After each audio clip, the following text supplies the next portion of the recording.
Olá a todos, eu sou o professor Olavo, presidente do Clube Xadrez UFVJM e hoje temos aula Bases do Xadrez com o professor Enzo. Com vocês, Hilton.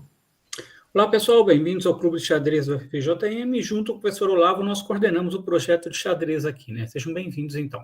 Com você então, Enzo. Obrigado, Hilton. Obrigado, Olavo. Boa noite, pessoal. Eu sou o Enzo, sou professor da aula Base do Xadrez aqui do Clube de Xadrez do UFVJM.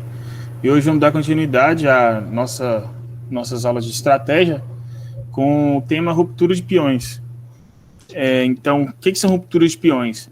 É quando você coloca, você ataca o peão do adversário, ataca uma cadeia de peões do adversário, de forma a melhorar sua posição, ou até de forma a criar um tema tático, ou a ganhar partidas muitas vezes, né? A não só melhorar a posição. Por exemplo, um exemplo de ruptura clássica aqui na abertura já, para quem joga defesa francesa ou já jogou contra a defesa francesa, que é depois de E4, E6, e aí geralmente as brancas jogam D4 e as negras jogam D5. Na variante do avanço da defesa francesa, o de longe, o lance mais jogado pelas negras é a ruptura C5. Vejam, a ruptura de peões, você ataca na base da cadeia de peões das brancas. Porque qual o objetivo dessa ruptura? Você criar espaço para desenvolver suas peças e você tentar melhorar as peças. Então as brancas capturarem aqui seria ótimo para as negras, porque as negras desenvolveriam o bispo, deixariam uma diagonal bem ativa, né? Então, o lance mais jogado das brancas, obviamente, não é capturar, é o lance C3, para fortalecer esse centro de peões. E aí, só para exemplificar aqui, depois dessa troca, que muitas vezes acontece na defesa francesa, o que as negras conseguiram com essa ruptura de peões? Elas criaram uma fraqueza na posição das brancas. O que é uma fraqueza? Esse peão de D4 é o chamado peão atrasado. E por que ele é uma fraqueza? Ele, assim como o peão isolado, ele não pode ser defendido por outros peões. Então, muitas vezes na defesa francesa, esse peão vira um alvo das negras. As negras vão jogar cavalo C6, dama B6 e atacar esse peão. E aqui eu vou dar alguns exercícios para a gente ir fazendo, para vocês entenderem essa mentalidade de ruptura de peões e quando fazer uma ruptura de peões. Por exemplo, essa posição aqui, ela é uma posição assim, inventada, né? Ela não acontece numa partida com muita frequência, mas aqui, alguém pode me falar qual a ruptura de peões as brancas fazem para ganhar aqui?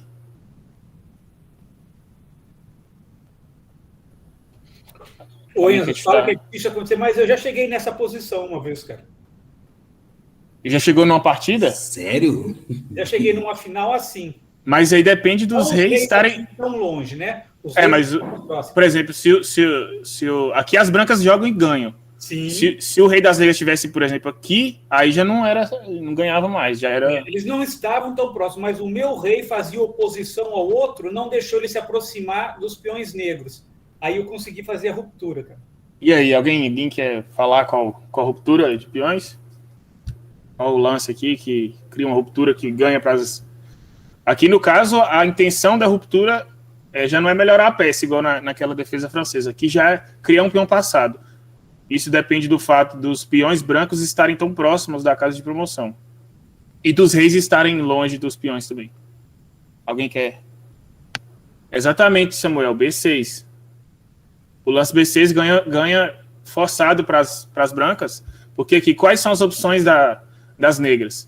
Se as negras decidem não capturar esse peão, simplesmente as brancas vão capturar e vai ter uma casa de promoção.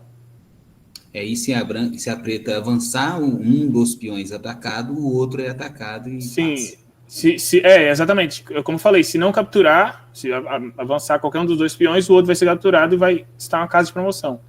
Depois da troca, por exemplo, não importa com qual peão as negras capturem, Agora, qual lance as brancas jogam? Alguém quer? Alguém? Pessoal, só um minuto. Eu tô vendo que meu ícone tá aceso. Tá tendo algum barulho no fundo, além da minha voz? Que tô com o ventilador virado para mim aqui. Não, tá tranquilo. Então Tá um beleza. ruído muito longínquo. E aí, pessoal, alguém quer falar qual o lance agora? Qual a continuação para as brancas? Samuel, que já falou primeiro. Betsilane.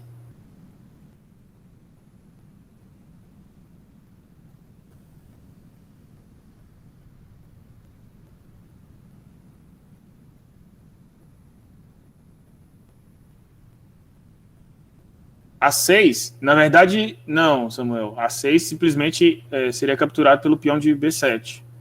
Por exemplo, a 6. E aqui, mesmo se capturar esse peão, aqui as negras já estão ganhando, na verdade. Na verdade, é C6. Lembrando, se capturar com o peão de A, aí é C6.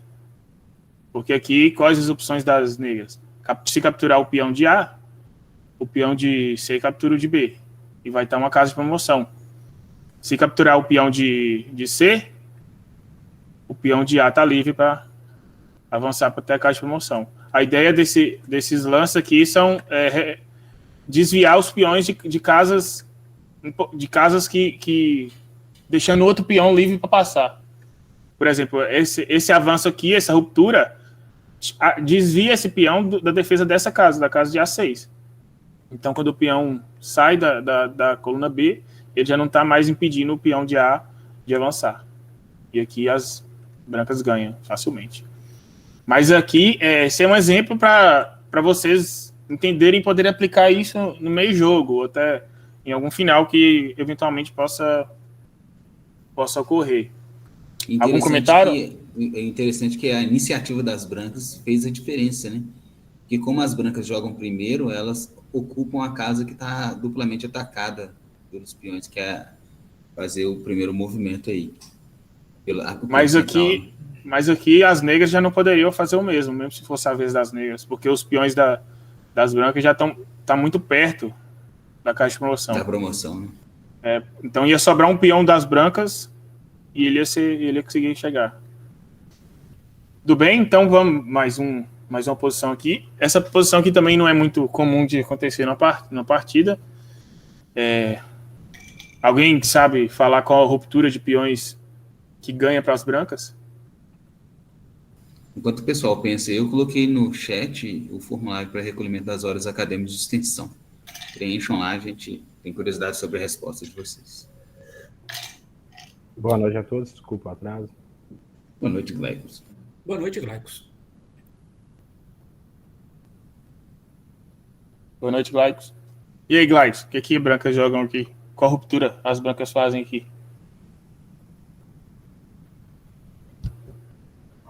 Um segundo para análise, espera aí.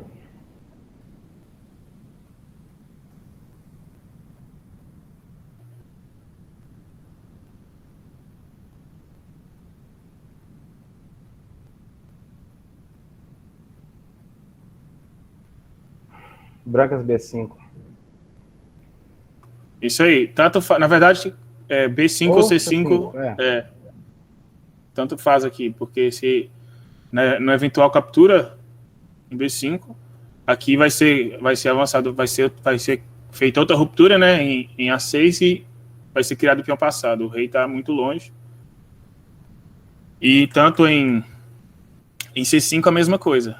Aqui vai ser criado o peão passado. Por exemplo, onde um pouco o rei avança, aqui. E se avançar, o peão avança, e se capturar, esse peão é imparável.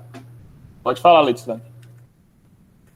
Ô, Enzo, então sempre os peões centrais que são os melhores para avançar, porque no exercício anterior foi o central, e agora você falou que tanto faz, tanto o B5 quanto o C5? Na verdade, aqui, se perceber, não dá para avançar nenhum desses dois peões laterais em relação à posição. Mas aí vai depender da posição. Você vai ter que analisar por que você avançou esse peão, para desviar esse e poder avançar esse. Dessa forma, criando um peão passado. Então, você tem que, igual nessa aqui, eu mostrei essa posição aqui, Glycos, anteriormente. Provavelmente você sabe qual Positivo, avanço essa eu peão, né? conheço. Essa já é conhecida. Então aqui você tenta desviar peões de casas para especificamente poder passar um dos seus peões. Então não é uma regra que seja peões centrais, mas tem que avaliar de acordo com a posição. O raciocínio do desvio é uma boa.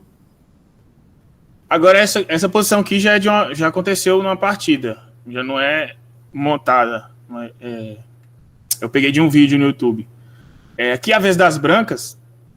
E as brancas, elas são obrigadas a jogar o lance rei 2 aqui, né? Todo mundo concorda? Correto. Não há avanço permitido. Se ela avançar um peão possível para avançar, o da coluna D, se ela avançar, rei toma.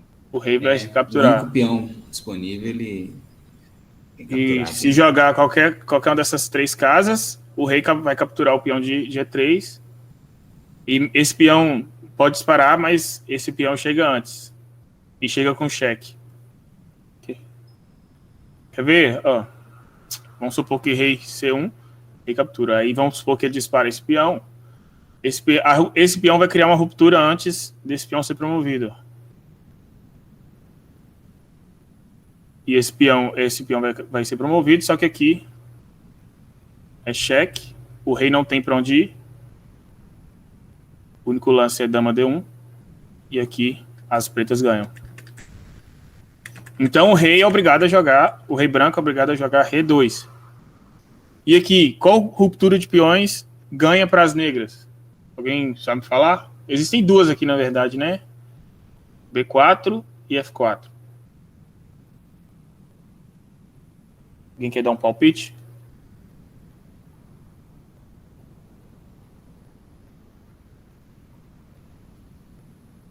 Vamos aguardar os alunos aí, né?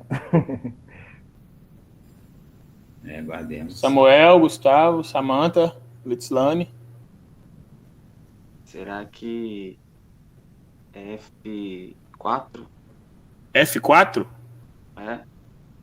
Na verdade, F4 não ganha. As brancas ficam ok, porque depois dessa captura, esse peão e o rei impedem o rei das negras de avançar, de entrar na posição. E o rei das negras agora tem que ficar sempre de olho nesse peão de D, que pode disparar a qualquer momento. Se esse peão disparar, é desespero. Então, o lance aqui é D4. Vamos analisar aqui quais as possíveis respostas. Ele cai numa posição parecida com a que tinha lá em cima, né? Vamos analisar as possíveis respostas das brancas, né? As brancas podem não fazer nada. Não, vamos analisar essa por último. As brancas podem capturar com um dos 2 peões, o de A ou de C. Vamos supor que captura com o de A. O lance agora é outra ruptura. Jogar 3. Para sacrificar outro peão e abrir o caminho pro peão de B. Aí tá vendo? Agora, depois aqui, você avançou um peão lateral para dar caminho para esse. Então, tudo gira em torno do peãozinho de B3. Ele que vai ser o herói no final. E, da mesma forma, se capturar com o peão de C, aí C3, e no eventual captura, B2 e B1 é imparável. Aí vamos supor... Se não capturar, o peão que capturou por último avança, né? Se não capturar, vamos supor que aqui foi jogado na partida rei D2. Aqui o lance é tomar aqui em A2. Em A2. E depois da captura, B1, em A3. E depois da captura, B1. B2. Obrigando o rei a aproximar. E esse peão fica sem proteção. E aqui, como eu já expliquei, mesmo se disparar esse peão, esse peão aqui chega antes. E vamos supor, agora não é cheque, né? Porque o rei estaria em C2. Mas aqui... Agora é cheque, que você atraiu o rei.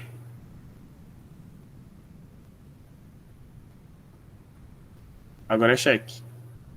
Beleza, pessoal? Então na pior das hipóteses, você vai usar o peão de B2 para atrair o rei e promover com cheque. Então, vocês entenderam como a ruptura B4 ajudou as negras a criarem uma posição vitoriosa, né? Algum comentário, alguma dúvida sobre essa posição? Bacana. Deu para entender. Enzo, quando que você acha que vale a pena tentar uma ruptura de peões e quando você acha que não vale a pena você tentar uma ruptura? Tem alguma regra, alguma coisa para a gente pensar sobre isso? Geralmente vai depender da posição, né? Por exemplo, aqui você tem que avaliar, criar uma linha de cálculo e avaliar quais as possíveis respostas do seu adversário e se ele tem uma forma de refutar essa ruptura sua, né? No caso em que tem uma maioria de peões, será uma dica? No caso, é uma maioria entre aspas, porque tem peão dobrado, né? Peãozinho, 2 numa coluna, mas são 4 peões contra 3. Será que é nessa ala aí, pelo menos? Não, nesse caso aqui, eu acho que a questão da maioria, ela influenciou aqui, mas na verdade eu acho até o Glaucus podia falar melhor. Eu acho que influenciou pelo fato de você poder meio que sacrificar esse peão para abrir espaço para outro peão chegar. Foi essa a questão. Então, nesse caso, esse peão está dobrado, ajudou, porque aí você pôde sacrificar o peão dobrado e atrasado para, assim, criar um peão passado. Nessa posição, sim. Mas, igual o professor Ritos perguntou do melhor momento, depende muito, porque nós temos algumas etapas no jogo, na minha opinião, né? Que são, a gente tem sempre as fases, né, de abertura, meio de jogo e tudo mais, e a gente estuda muito cálculo e recálculo. Então esse exercício aí é meramente de cálculo, você calcular quantas casas vai levar, quanto tempo você vai levar, você vai chegar primeiro. Então nesse cálculo aí que ele mostrou, negros acabam chegando com cheque. Então é muito importante nesse momento saber fazer essa conta, esse cálculo, para ver se compensa, né? Então, existem posições assim que compensa você empatar. Por exemplo, se ele não tivesse esse peãozinho de B5, provavelmente o Negros ia tentar uma posição de empate aqui, porque ele não chegaria a tempo. Então, esse peãozinho realmente ele foi decisivo nesse caso, né? E igual o Enzo falou, depende muito de cada posição. Então, você tem que saber contar, calcular bem os movimentos e quais as opções, né? Igual o professor perguntou lá, e se não capturar? O professor Olá falou, se não capturar, mas então o último capturou, senão só avança para a última linha, né? E esse cálculo que é importante dependendo de cada posição. É muito difícil de dizer assim, um momento exato. Então, chega em certo momento, sobrou reis e peões, é a hora de você parar, contar e fazer cálculo das casas e dos lances possíveis. Como eu falei, mas no início, eu estou mostrando aqui exemplos nos finais, né, de jogo, em que não tem peças maiores. Mas é para vocês poderem aplicarem no meio jogo ou em outras posições que vocês tiverem. É só, tipo assim, exemplos. Aí aqui, vamos para outra posição. Essa posição aqui, ó, já não tem só rei, tem bispos de cores opostas. Aqui, as brancas têm uma vantagem de espaço, ou seja, os peões das brancas estão mais avançados do que os das negras. E o peão de B está só a 2 casas da promoção. Então seria ótimo poder tirar esse peão daqui e avançar, porque nem o rei nem o bispo das negras conseguiria parar esse peão. E aqui tem uma ruptura de peões que permite isso, né? Permite atacar esse peão com uma sequência, né? Alguém pode... Ruptura e sacrifício? Sim. Eu também vi um sacrifício aí. Mas qual o primeiro lance? Vamos deixar os meninos aí, vamos deixar eles tentarem. Tem um tema aí muito interessante, né? Qual que é o tema, Gleicos? O tema que ele mesmo citou, bispo de cores opostas. Se você olhar, os peões que estão mais à direita, exceção desses 4 peões, 2 brancos e 2 escuros, que estão na ala da dama aqui, eles estão em cores que o próprio bispo não pode defender, né? e pode ser atacado pelo bispo inimigo. Então, o bispo negro, ele não joga porque os próprios peões atrapalham a sua saída. E o bispo branco também não consegue atingir a casa de B7 porque os próprios peões o impedem de atravessar para o outro lado. Então, esse é o tema. Então, vocês falaram de sacrifício e coisas assim. Então, para o bispo branco dar a volta sem esse sacrifício, ele vai demorar muito tempo. 1, 2, 3, 4, 5 tempos para alcançar. Então, existe essa ruptura aí que acelera esse tempo em 3. Não, mais profundo. E aí? Entendeu? Exatamente, tem que fazer esse contorno todo para chegar no peãozinho lá do canto. Mas eu seria mais ousado nessa hora aí, viu, no jogo, hein? Aí vale a pena o sacrifício. Você faria isso, Hilton? Não, eu posso dizer o que eu faria? Pode, deve. Eu pegaria o peão que está em C4, sacrificaria ele em C5, ele vai ter que capturar. Depois eu, com o meu bispo de casas brancas, eu sacrifico lá em A6, entendeu? Ele vai ter que capturar e o peãozinho ali vai promover. Eu estou sacrificando um peão e um bispo, mas vou ganhar a dama. Exatamente essa é a resposta do exercício. O que eu faria também. A ruptura aqui que permite as brancas ganharem é C5. Ele tem que capturar, porque se ele atacando, não captura... você ataca o peão. Se ele não capturar, esse peão vai ser capturado e o bispo nem o rei conseguem impedir a promoção. Ele nem precisa capturar, ele pode também avançar e romper em B7. Exatamente. Ou isso também. E vamos supor que aqui as negras joguem rei F7. Aqui tem o lance bispo A6, bispo tomar 6, atacando o peão de B7. E se o bispo e sacrificando o bispo, né? Se o bispo for capturado, esse peão vai ser promovido para uma dama. Igual eu tinha comentado sobre o tema, uma coisa muito importante quando sobra bispos no finais, mesmo que você tenha outras peças, é verificar a cor do bispo do seu oponente. E aí você vai sempre procurar colocar as suas peças na casa de cor oposta do bispo do seu oponente, né? E aí sobraram, infelizmente, sobraram... isso é sempre uma teoria, uma regrinha que a gente costuma passar por conta disso. Você sempre vai evitar de colocar suas peças na casa de mesma cor do bispo do oponente, para elas não serem atacadas. Então o bispo... Elas não virarem alvos, né? E o bispo fica anulado, né? Ele fica nulo. Porque aí aqui, por exemplo, se as negras não capturam o bispo e jogam D toma C5, as brancas podem simplesmente capturar o peão e não adianta avançar esse peão que ele vai ser com cheque capturado. E mesmo se não fosse com cheque, aqui você ia fazer uma dama bem mais rápido. Beleza essa posição? Enzo, tem como voltar algumas jogadas? Só para ver se no caso dele não capturar, se daria certo o avanço do aqui. Peão. Ele movimentou o rei agora. Faz conta que ele viu que não dá certo. Isso propõe ele até movimentar o peão mesmo. Isso. Peão. E agora? Acho que seria... Ele nem perderia o bispo daí, né? Hã? Como é que é? Eu acho que daí, no caso dele não capturar o peão e que vai para B5, né? Dá para você economizar o seu bispo, vamos dizer assim, avançando. Se ele não captura, ele movimenta o rei. Agora? Faz de conta que em vez de capturar, ele acha que com o rei talvez dê certo. Daí, em vez de sacrificar, avança o peão de B5 para B6. De C5 para C6, desculpa. Isso. Eu acho também imparável daí, né? Sim, é imparável. O rei não chega. O rei não chega a tempo. Tá uma casa de promoção.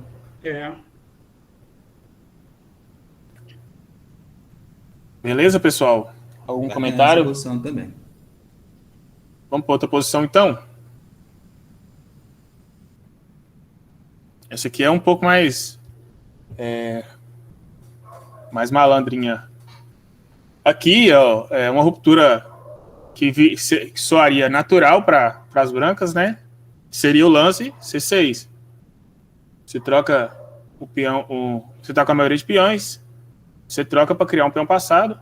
E aqui o que as brancas pensam? Vou avançar o peão para C7, jogar bispo F5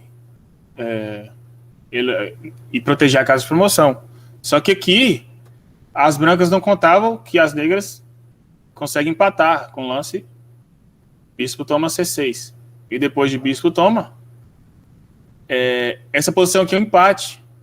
O Glykos com certeza sabe por quê, né? Porque é uma questão de a casa de promoção do peão, da coluna H ou da coluna A, é de casa diferente, é de cor diferente da casa do meu bispo. Então é chamada casa fria. Ou seja, esse bispo ele não consegue proteger ou atacar a casa de promoção do meu peão. Então, contanto que o rei das negras fique apenas nessas duas casas, eu não consigo. E se o rei aproximar, afoga. Sim, e se eu trouxer meu rei, ele vai afogar, porque o bispo não consegue expulsar ele desse canto. Aqui afogou. Isso tem muito a ver com aquele mate elementar de bispo e cavalo, que eu frisei bastante, que o mate era dado no canto onde é referente à casa de cor do bispo, né? Se o bispo ele não pode atingir aquela casa ali, ó, ele não consegue dar o mate. Então, no caso aí, se o bispo é de casa de cor branca, o mate de bispo e cavalo seria dado no canto de A8 ou de H1, sendo uma casa também de cor clara, né? E aí, por aquele princípio que a gente estudou lá no mate elementar, é a mesma coisa, isso pode aplicar aí. O bispo ele não apoia, e o rei não pode aproximar que afoga. E é claro que isso depende do rei das negras estar aqui próximo, né? Por exemplo, se esse rei tivesse do outro lado do tabuleiro, esse peão teria caminho livre. Chegar, né? Sim, então o rei, contanto que o rei não sai não perca acesso à casa de H8, ele consegue empatar. Então, aqui, o que as brancas deveriam ter feito? Alguém pode falar? Ao invés dessa ruptura? Esse aqui é o Hilton, um exemplo aqui de quando não fazer a ruptura, tá vendo? Você perguntou aquela hora. Esse aqui é um exemplo de quando não fazer. Aí, ó. Qual o lance, ao invés dessa ruptura, as brancas poderiam fazer para ganhar? D6, será? D6? Não.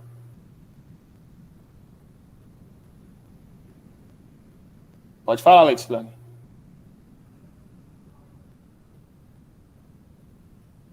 Enzo, propõe a troca do bispo. Muito bem. Aonde? Aqui na frente do rei. Calma aí que eu vou olhar o número da casa. G6, muito bem, Letícia. Propõe a troca do bispo. E aqui não tem como impedir a troca, porque o bispo não tem por onde sair. Então, depois de bispo toma e rei toma, agora sim você faz essa ruptura e você vai criar outro peão passado. E esse aqui imparável, né? E se o rei for atrás, aí esse peão aqui dispara. E aqui é impossível das brancas não perderem, né? Parabéns, Leticilane. Esse aí foi bacana. Leticilane agora Futura regaçou. tutora. É verdade. Futura, Leticilane. O Enzo, também haveria a possibilidade, só que um pouco mais remota também, outro lance que poderia ser jogado seria o rei F6, aproximando de S7 para poder atacar o bispo e tirá-lo da posição também. Mas é mais complexo. O caminho de troca de bispo seria realmente esse aqui é o caminho mais rápido. O caminho mais simples, né? Sim, o rei chega também, né? O rei preto chega tentar defender o bispo, dispara o peão de H. E aqui você tem a oportunidade de trocar a peça, que não tem como as negras recusarem a troca, então seria a opção mais simples, né? O rei negro também é escravizado nessa posição de ficar aqui entre essas três casas da linha 8. E aí você pode disparar o peão de H, por exemplo, até H6 e depois correr atrás do bispo com o rei. E aí o que acontece? Ou o rei defende o bispo ou ele para o peão. Entendeu? Entendi. Então vamos para um último aqui que eu preparei. Olha essa posição aqui. As brancas têm um peão de D. Se esse peão pudesse atacar esse cavalo, ele ficaria imparável. Ele não teria como as negras impedirem a promoção dele, né? Porque ele atacaria o cavalo ia ter que sair e o peão ia avançar, o cavalo não ia conseguir parar o peão. Então, qual a ruptura que permitem as brancas remover o peão que está impedindo o peão de D de avançar? Alguém tem algum palpite?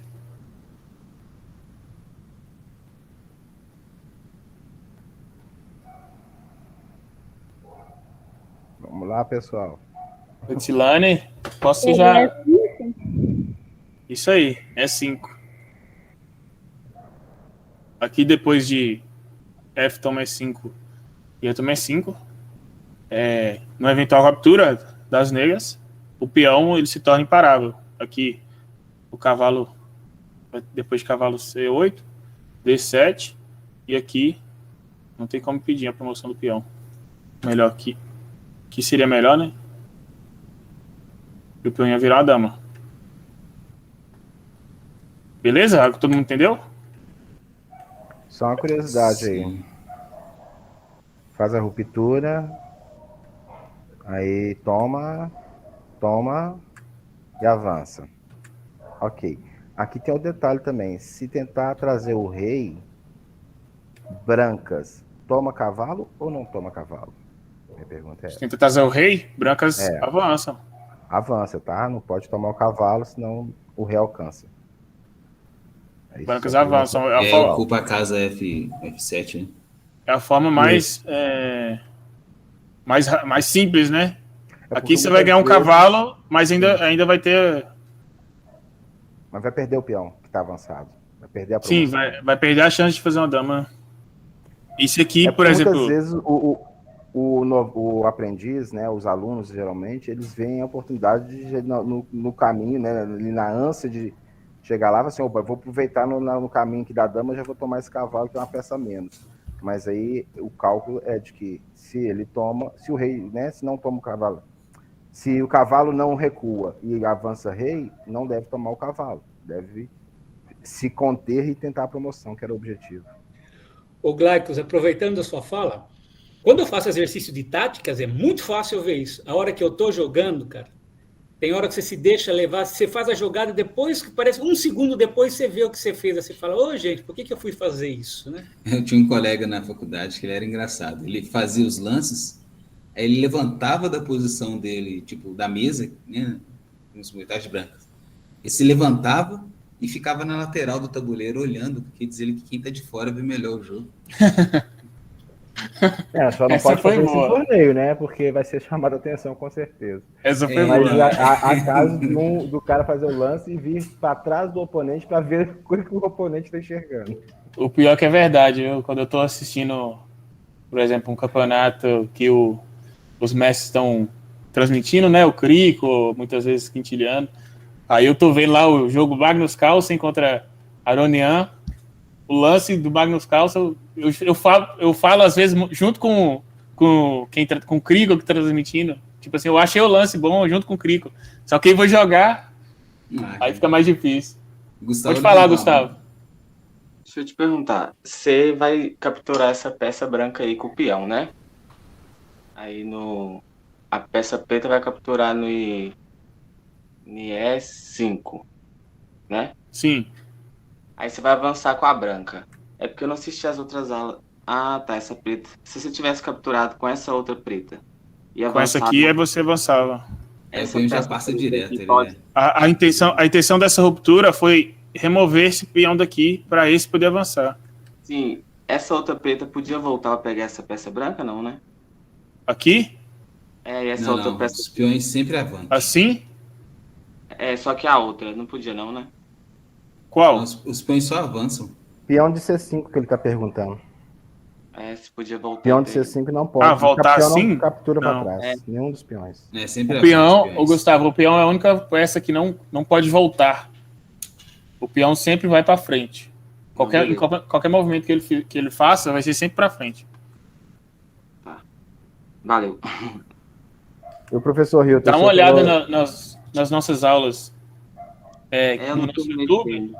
No nosso YouTube tem as aulas gravadas, aí desde o início. Aí você dá uma olhada lá. Eu fiz uma playlist também do xadrez do zero, aí você consegue maratonar lá. Você tá no nosso clube já? Então, sim, eu comecei a maratonar, só que eu parei acho que na terceira. Beleza. Então, beleza. Qualquer dúvida, você pode perguntar, até lá no grupo mesmo. Bora jogar. Não precisa ficar com vergonha de perguntar, não. Todo mundo aqui já foi iniciante. É isso que eu ia falar, Gustavo. Quando tiver dúvida, não tem vergonha de perguntar, não, viu? A ideia do clube é isso mesmo, é para estimular todo mundo a aprender a jogar, cara. Alguns sabem mais, outros sabem menos, mas ninguém sabe tudo ali. A gente está sempre aprendendo. Beleza. Você tinha falado alguma coisa, Glaicos? Não, é só que o Hilton tinha comentado, né, que na hora da partida, igual você também falou aí, é diferente do que a gente está analisando friamente aqui, com tempo, com calma, mas é também o que acontece muito com os alunos, com iniciantes, de saber o porquê, né? Por que eu não posso capturar o cavalo lá? Porque você não vai conseguir a promoção e provavelmente vai até empatar a partida. Mas o que o Hilton falou é importante. Muitas vezes é pelo ímpeto ou pela pressão do tempo, pela pressão do torneio em si, ou da competição, ou até mesmo você esteja jogando com uma pessoa, né? Você fica tendencioso a capturar esse cavalo aqui, mesmo com o movimento de rei que você fez agora. Ganha material, então, né? A pessoa pensa, opa, vou ganhar um cavalo. E então, perde ela não percebe que é mais vantajoso avançar do que capturar. Então, assim, tem outros fatores na hora da partida que influenciam nisso, né, Rio? São esses outros fatores que eu preciso desenvolver em mim, ficar mais calmo na hora, porque é o que eu falei, quando eu faço exercício de tática, eu vejo o jogo assim, muito mesmo. Eu não ver mate em um, cara. Daí quando você está analisando... Cortou sua fala, Hilton. Não, eu estava comentando que, às vezes, durante o jogo, a gente não vê o mate em um, entendeu? Daquela posição, assim, você tinha um mate em um e você deixa passar. E só depois, quando você vai analisar, você fala assim, nossa, mas o jogo aqui estava ganho. Como... Ocorreu comigo num dos últimos campeonatos contra o Carlos KS. Eu tinha mate em um e fiz um movimento em outro local e perdi no tempo. Tem muita questão do tempo também, né? Porque às vezes eu vou fazer o exercício, eu fico uns 3 minutos pensando ali, calculando o exercício. Aí eu vou jogar a partida online, eu vou jogar uma partida Blitz, já é 5 minutos a partida inteira, entendeu? Então não dá pra... Às vezes no apuro do tempo, você não consegue enxergar direito a posição como um todo.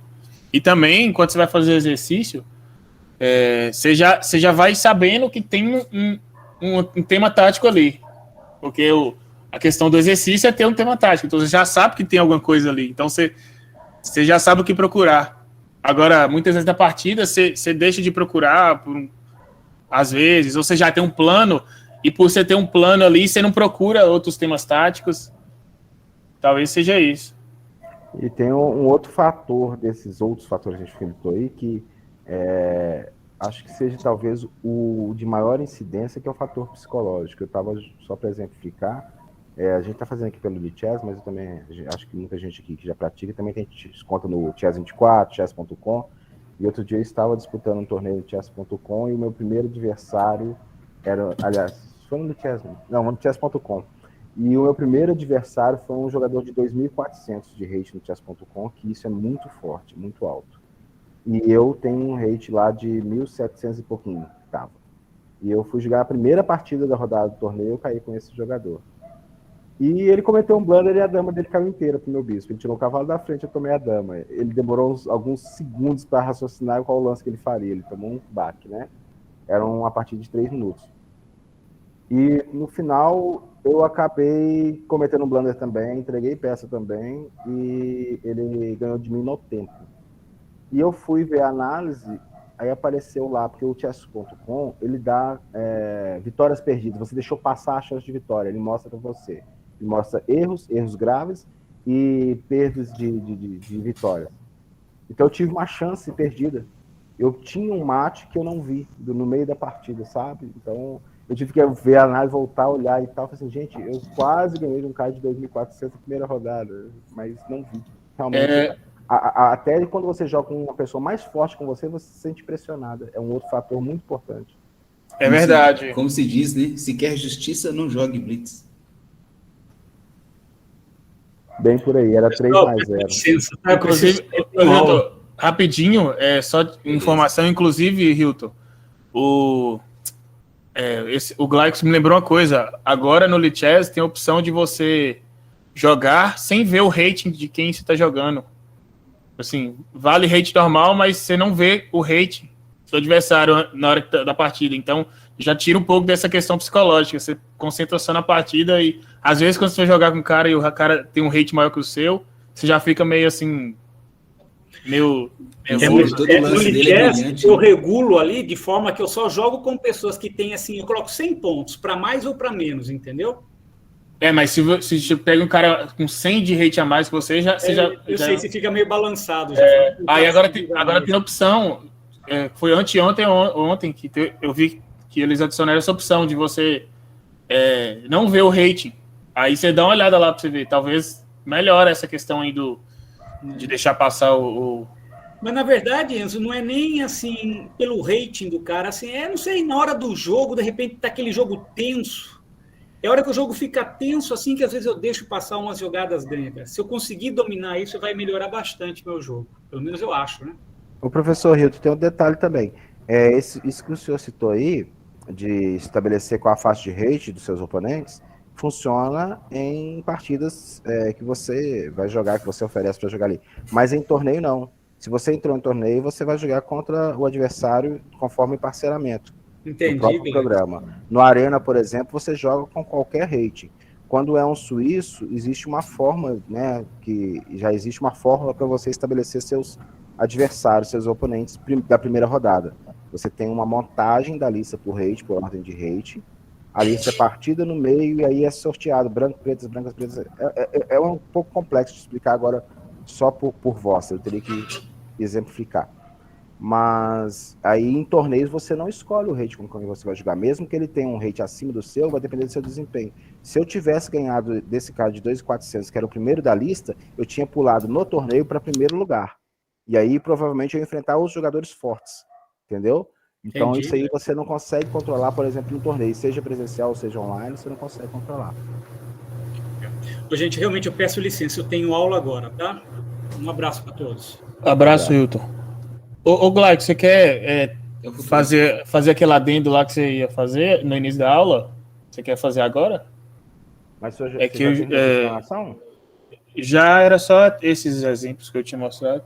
Ótimo, eu gostaria sim de... Então beleza, eu vou parar a apresentação aqui. Ok.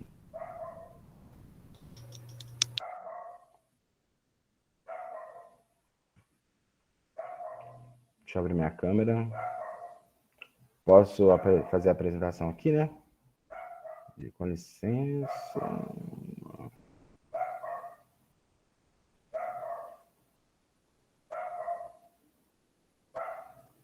Já estão vendo minha... Tá abrindo aí? Sim, estamos vendo. Tá, então eu estou no meu Lichess aqui. Então, pessoal, a aula passada foi sobre notação algébrica. Quem não teve a oportunidade de assistir, depois que assistir, igual o Gustavo aí está começando agora, assista na ordem lá, até chegar a notação algébrica. E quem assistiu deve lembrar, eu vi hoje a Letslane, peraí, deixa eu olhar qual casa que é. Então, existe uma ferramenta aqui no Lichess que nos ajuda a não, assim, bater um olho numa casa e já saber o nome. É lógico, tudo... Perdão, tá passando a moto aqui. Hoje eu estou numa posição aqui que tá meio difícil, tá, gente? Então, desculpa o barulho externo. Mas, assim, tudo no xadrez é com treino. Então, a gente estuda e pratica, estuda e pratica. Então, quando vocês forem estudar, tentem separar um tempo para estudo de teoria e um tempo para prática, para você praticar aquilo que você estudou. E nunca ficar maçante só teoria, né? Então, aqui no Lichess, a gente tem aqui, aprender, né? Tem os básicos do xadrez. Depois que o Gustavo assistir nossas aulas, ele pode vir aqui também descobrir algumas coisas interessantes aqui, praticar. E tem coordenadas. E essas coordenadas são justamente da notação algébrica. Então, eu vou clicar aqui em coordenadas. Ele vai abrir aqui para mim um treino. Então, eu posso treinar comigo na posição de brancas, se eu estivesse jogando de brancas, se eu estivesse jogando de negras, aqui à esquerda, tá? Ou aleatório. Notem que eu já fiz esse teste aqui, né? E, assim, tem uma pontuação média. Como é que é o treino? Ele vai te dar 30 segundos. Durante esses 30 segundos vão aparecer aqui no meio da tela o nome de algumas casas. Você tem que clicar nessa casa. Então, clicou na casa, ele te mostra, te dá outra coordenada. Você clica na casa, ele te dá outra coordenada. Ele clica na casa, ele te dá outra coordenada. E assim vai até. O meu máximo de brancas aqui não é alto, não. É 25 em 30 segundos. Eu já vi pessoas fazendo até 40. Né? Ou seja, menos de um segundo, ela descobre algumas posições. Então, eu vou fazer um teste aqui rapidinho, tá? Começar treino, ó. Ele vai começar os 30 G5, ó. Então, eu tenho que clicar rapidinho. G5, B4, B7, B5, G7, B8, 2, ó. Eu tô devagar porque tem muito tempo que eu não faço, tá, gente? B8, B1, D5, A6, G1, opa! B7, ele não passa para a próxima casa enquanto você não acerta aquela que está na tela, tá? Então, vale a pena vocês tentarem. Ó, fiz 19, pontuação baixa, tá? Porque, bom, minha média é 21,35, dentro do que vocês podem olhar no gráfico aqui, ó, que sobe e desce. Tem hora que eu faço mais, tem hora que eu faço menos. Eu posso escolher também do ponto de vista das negras. Aí minha pontuação é mais baixa ainda, 14,5 a média. Tá vendo que eu só comecei a fazer outro dia, que eu fiz algumas só. Então, vamos de novo. Agora, como se eu tivesse de negras, ó. Começar treino. F3, F5. Opa. É muito mais difícil, tá, gente? Então, vocês têm que treinar com um e com o outro. Isso é muito bacana, você fazer várias seguidas para você ir melhorando. Então, você tenta pelo menos umas 10 vezes, dá um descansinho, aí depois você tenta de novo. Bacana. Letzlane? Eita, Glaicos, fiz 15. eu acho que minha Oi. internet oscilou e eu não vi onde que você entrou em coordenadas. Aprender cá em cima. Tá vendo agora? Tem jogar, quebra-cabeças, aprender. Sim. Aí, dentro de aprender, você tem coordenadas. Ah, sim, muito Aí obrigada. ele vai entrar aqui e você vai ter um botão aqui de começar treino. Aqui do lado esquerdo você escolhe se você quer do ponto de vista das negras, aleatório ou de brancas, tá? E aí você vem aqui embaixo e clica em começar treino e lá vai, ó. Eu não sei qual é a pontuação de vocês aí, mas a minha é baixa porque eu pouco faço isso. Eu mando meus alunos fazer e faço pouco, sabe? Eu gosto de mostrar para Eu nunca fiz esse exercício, eu vou fazer. Eu vou fazer também. Ele é muito bom. Vocês podem até fazer agora aí, cada um falar a sua pontuação. Treinem aí. Vamos ver qual que é a pontuação que vocês conseguem. No começo é difícil, mas depois vocês vão pegando o jeito, dá para fazer um monte. Enquanto você faz uma, você já olha a próxima casa, para você ir mais rápido ainda. Então, a internet está falhando. Com 2 horas um parado. Opa. Isso, agora voltou. A minha internet, perdão. Eu disse para vocês tentarem fazer, deve ser alguma coisa local aqui, mas eu disse para vocês tentarem fazer aí e me dizerem qual foi a pontuação que vocês conseguiram. Pode ser do ponto de vista das brancas mesmo, só para vocês fazerem, ver se conseguem fazer uma vez. Primeira tentativa minha é do 17. É bem por aí mesmo. As primeiras a gente fica até decepcionado com a gente fica achando que vai conseguir mais, mas se na primeira tentativa você conseguir de 15 para cima, já está muito bom, entendeu? E os alunos que estão iniciando aí, com certeza, eles ainda podem ficar até abaixo de 10. Isso é normal. Demora tempo, um pouco mesmo. É só para vocês verem como é difícil, né? Letzlane, você tentou? Está tentando? Deve estar tentando. Professor Olavo? Tô apanhando aqui. Não, faz Consegui uma 13. E fala pra gente. 13, é isso aí, ó. Tá vendo, gente? Parece que é fácil, né? Olhando os outros fazer, né? Eu não tenho vergonha nenhuma de mostrar aqui minha pontuação aqui. Primeira vez que eu faço exercício. Isso ajuda muito a identificar casas, né? A hora que a gente está... depois, lá para frente, com os estudos mais avançados, você depende muito de saber essas casas. E, por exemplo, tem jogadores que jogam partidas às cegas, não precisa do tabuleiro nem das peças. Senta um de frente para o outro e vai conversando.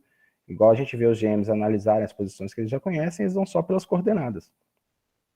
Então ele já conhece uma determinada abertura até certo lance, e aí bispo tomou tal lugar, o cara consegue visualizar aquilo na cabeça, aquela posição na cabeça até o final de uma partida. Aqui em Montes Claros mesmo, uma vez o jogador Sérgio Oliveira jogou uma partida com o Elton Rocha, às cegas, como uma demonstração que a gente fez aqui. Blitzislane, por gentileza, sua pontuação. Nossa, eu tô achando muito difícil. Olha que tá de brancas. Imagina de negras. Quanto que você fez na primeira de brancas aí? Vamos lá. Quando eu conseguir chegar ali 10, eu aviso. Não, tá tudo bem. Tá tudo bom, bem. é. Samuel. Samuel. Quem é Samuel? Samantha. A minha foi muito baixa, foi 3. E as Tudo pretas bem. são muito difíceis. Não, tenta fazer primeiro de brancas, tá, gente? Tenta escolher uma cor e tenta jogar, por exemplo, várias de brancas até você fazer uma pontuação que você acredita que é legal. Depois que você tiver Tenta aí, acostumado com de Samuel. brancas, você passa para negras. É mais fácil começar de brancas. Sim, que a gente já tem o pessoal, hábito, de casa A1 à esquerda, né? Melhorou aí, Enzo? Oi? Melhorou a performance? Na mesma. Não, tá bem. Pelo menos manteve. O Gustavo deve estar tendo um pouco de dificuldade com esse exercício, porque ele ainda não teve o conhecimento do que é anotação algébrica. Então não preocupa não, viu, Gustavo? Ok. Então, o Samuel, eu não sei se ele está presente. Ele está presente, mas o microfone dele está fechado. Talvez ele esteja sem condições de abrir o microfone. Poderia até digitar Ele no tá chat. só observando. Então é isso. Era isso que eu queria ter mostrado na última aula, mas a gente ficou com o tempo muito apertado. E depois eu quero trazer, né? Vou combinar com o professor Olavo de direitinho, que tiver também um espacinho de tempo, mas um tempinho maior, vamos dizer assim, uns 20 minutos, meia hora, para a gente poder fazer uma partida através da anotação algébrica. Eu vou precisar de ajuda de 2 alunos, nós vamos fazer uma Boa partida ideia. através A da gente pode anotação marcar algébrica, nas para futuras reforçar e quartas-feiras. fixar. Tá certo, a gente vai montar e trazer. Aí isso vai reforçar e ajudar. Aí. Professor, era isso que eu queria mostrar, esse exercíciozinho. Lá no chess.com também tem um exercício similar a esse, tá? De treino também. E lá tem corrida também de lances e tal. É muito bacana. Sim. Quem puder utilizar essas ferramentas aí. Aqui no Lichess tem muita ferramenta de aprender aqui, praticar, estudar, professores e tal. Eu vou até parar o compartilhamento agora. Fala parar. É isso aí, professor Olavo. Obrigado pelo tempo. Então, é isso, gente. Obrigado pela presença de todos. Daqui a pouco eu vou upar essa aula lá para o nosso canal no YouTube. Então, é isso. Boa noite e até o futuro. Boa noite.